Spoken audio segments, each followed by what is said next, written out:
السلام علیکم ورحمۃ اللہ وبرکاتہ۔ زکوٰۃ تین طرح کے مال پر لازم ہوتی ہے۔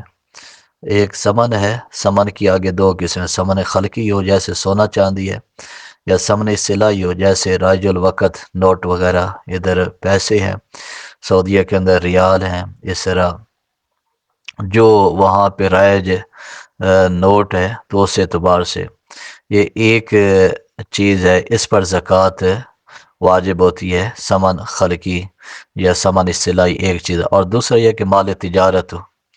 اور تیسرا جو چرائی پر چھوڑے ہوئے جانور ہیں ان پر زکوٰۃ لازم ہوتی ہے۔ امام اہل سنت نے فرمایا سونا چاندی مال تجارت اور چرائی پر چھوڑے ہوئے جانور، یہ فتح رضویہ یہ جلد 10 ہے، صفحہ نمبر 139 اس پر۔ اور زکوٰۃ کی شرائط 9 ذکر کی گئی، مطلب اسلام وہ مسلمان ہونا چاہیے، باقی یہ عقل و بلوغ ہے، تیسری آزاد ہے، چوتھا مال بقدر نصاب، پانچویں یہ ہے کہ پورے طور پر اس کا مالک ہو، چھٹی شرط یہ ہے کہ نصاب کا قرض سے خالی ہونا، اور ساتویں شرط یہ ہے کہ نصاب حاجت اصلیہ سے خالی ہو، اور آٹھویں شرط یہ ہے کہ مال نامی ہو، اور نویں شرط یہ ہے کہ سال اس پر گزر جائے، ہولان حول یہ۔ اور نصاب کتنا ہے تو نصاب کے حوالے سے یہ ذکر کیا گیا کہ ہولان حول ایک تو یہ کہ قمری مہینے کے اعتبار سے محرم سفر اس اعتبار سے پورا سال اس پر گزر جائے، جیسے یعنی کہ یہ 20 شعبان ہے تو آئندہ 20 شعبان کو اس کے پاس نصاب ہونا چاہیے، اس اعتبار سے سال گزرے گا تو 40واں حصہ زکوٰۃ کا اس پر مقرر فرمایا جائے گا۔ یہ سونے کا نصاب 7.5 تولے ہے، یعنی 87.48 گرام ہے، اور چاندی وہ 52.5 تولہ ہے، مطلب یہ ہے کہ 612.36 گرام اس پر زکوٰۃ لازم ہوگی۔ یہ نصاب یعنی کہ سونا چاندی اس اعتبار سے، باقی زکوٰۃ تو اس پر لازم ہو جائے گی جس کے پاس یہ نصاب ہوگا، یا سونا چاندی ان میں سے تھوڑی تھوڑی چیزیں ہیں، وہ چاندی کے نصاب کو پہنچ جاتا ہے، کوئی سونا ہے باقی چاندی ہے تو اس پر بھی زکوٰۃ لازم ہوگی، یا اس کے پاس کوئی نقدی ہے اس اعتبار سے بھی زکوٰۃ ہوگی، تو یہ زکوٰۃ کے مال تو ذکر کر دیے گئے، ان پر زکوٰۃ لازم ہے اگر اتنا مال ہوگا، اتنا نصاب ہوگا۔ اور باقی زکوٰۃ کن لوگوں کو دی جائے گی اس حوالے سے قرآن پاک کے اندر ذکر کیا گیا، انما الصدقات للفقراء والمساکین والعاملین علیہا والمؤلفۃ قلوبہم وفی الرقاب والغارمین وفی سبیل اللہ وابن السبیل فریضۃ من اللہ واللہ علیم حکیم۔ یعنی زکوٰۃ کے یہ مصارف ذکر کیے گئے کہ زکوٰۃ کے مصارف 7 ہیں، ایک فقیر ہے، دوسرا مسکین ہے، تیسرا عامل ہے، چوتھا رقاب، اور پانچواں غارم، اور چھٹا فی سبیل اللہ، اور ساتواں ابن السبیل۔ یہ در مختار کتاب الزکوٰۃ باب المصرف جلد نمبر 3 اور صفحہ نمبر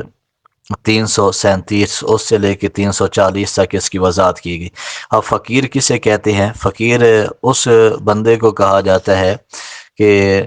جس کے پاس کچھ ہو مگر نہ اتنا کہ نصاب کو پہنچ جائے، یا نصاب کی قدر ہو تو اس کی حاجت اصلیہ مستغرق ہو، اس کو فقیر کہا جاتا ہے۔ اور مسکین کہا جاتا ہے کہ جس کے پاس کچھ نہ ہو، یعنی بالکل اس کے پاس کچھ نہ ہو، یہاں تک کہ کھانے کے لیے سوال کرے اور اسے سوال حلال ہو تو اس کو مسکین کہا جاتا ہے۔ اور عامل کہتے ہیں وہ جسے بادشاہ اسلام نے زکوٰۃ اور عشر وصول کرنے کے لیے مقرر کیا ہو۔ اور اسی طرح رقاب وہ مکاتب غلام ہیں، ان کو رقاب کے اندر شمار کیا جائے، اور گردن چھڑانے میں ان کی اعانت کی جاتی ہے، یہ رقاب کے اندر دینا وہ بھی جائز۔ اسی طرح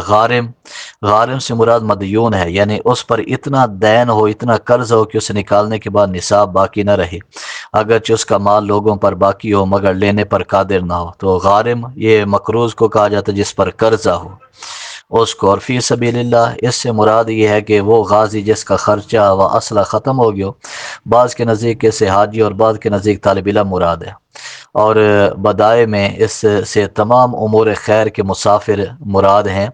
ان کو زکوٰۃ دی جا سکے۔ اور ابن السبیل اس سے یعنی کہ مسافر جس کے پاس مال نہ رہا ہو تو اس کو یعنی دے سکتے، ابن السبیل اس کو مسافر کو کہا جاتا ہے، لہذا ان کو زکوٰۃ دینا بالکل جائز ہے۔ ان مصارف کے اندر زکوٰۃ خرچ کی جائے گی، اور زکوٰۃ کا نصاب ہے وہ بھی بیان کر دیا گیا، اتنا نصاب ہوگا تو اس بندے پہ زکوٰۃ لازم ہوگی، اور پھر ان مصارف کے اندر ان میں سے کسی کو دے دی جائے تو زکوٰۃ ادا ہو جائے گی۔ اگر مدارس میں دی جائے تو ان کو بتایا جائے کہ یہ زکوٰۃ کا پیسہ ہے، تاکہ وہ اس کے اندر جو ہیلا وغیرہ ہے تو اس کے مطابق وہ ہیلا کر کے وہاں لگائیں۔ تو اس کے لیے ملکیت ضروری ہے، وہاں زکوٰۃ دے سکتے ہیں جو مالک بن سکے، تو ملکیت اس کے لیے ضروری ہے۔ تو بغیر ملکیت کے زکوٰۃ درست نہیں ہوگی کہ کسی بلڈنگ پہ لگا دی جائے، یا اسی طرح